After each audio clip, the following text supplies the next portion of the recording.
നാം ഫലം കായ്ക്കുന്ന മുന്തിരിവള്ളിയായി തീരുവാൻ ദൈവം ആഗ്രഹിക്കുന്നു. യെശയ്യാവ് 5-ാം അധ്യായത്തിൽ യഹോവയുടെ മുന്തിരിത്തോട്ടത്തെക്കുറിച്ച് മനോഹരമായൊരു വർണ്ണനയുണ്ട്. ഫലവത്തായ കുന്നിന്മേലാണ് മുന്തിരിത്തോട്ടം നട്ടത്. നല്ല മുന്തിരിവള്ളിയാണ് നട്ടത്.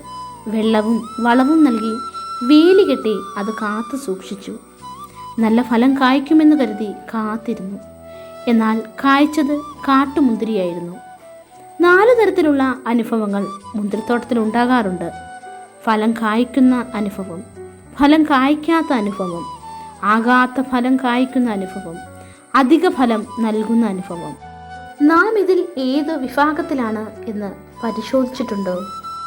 ജീവിതത്തിൽ ദൈവം നമ്മെ നാം ആഗ്രഹിക്കുന്നതിലും നനയ്ക്കുന്നതിലും അത്യത്ഭുതകരമായാണ് വഴി നടത്തുന്നത്.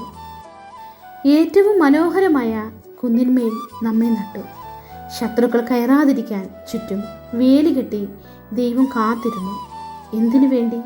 മാനസാന്തരത്തിന് യോഗ്യമായ ഫലം കായ്ക്കുന്നത് കാണുവാൻ. യോഹന്നാൻ 15:1-2 വാക്യങ്ങൾ ഇങ്ങനെ പറയുന്നു: ഞാൻ സാക്ഷാൽ മുന്തിരിവള്ളിയും എൻ്റെ പിതാവ് തോട്ടക്കാരനുമാകുന്നു. എന്നിൽ കായ്ക്കാത്ത കൊമ്പൊക്കെയും അവൻ നീക്കിക്കളയുന്നു.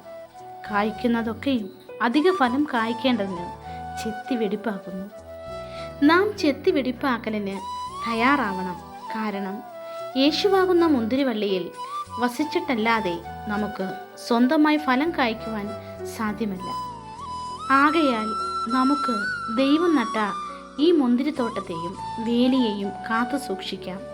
യേശുവിൽ വസിച്ച് മാനസാന്തരത്തിന് യോഗ്യമായ ഫലം കായ്ക്കുന്നവരായി മാറാം.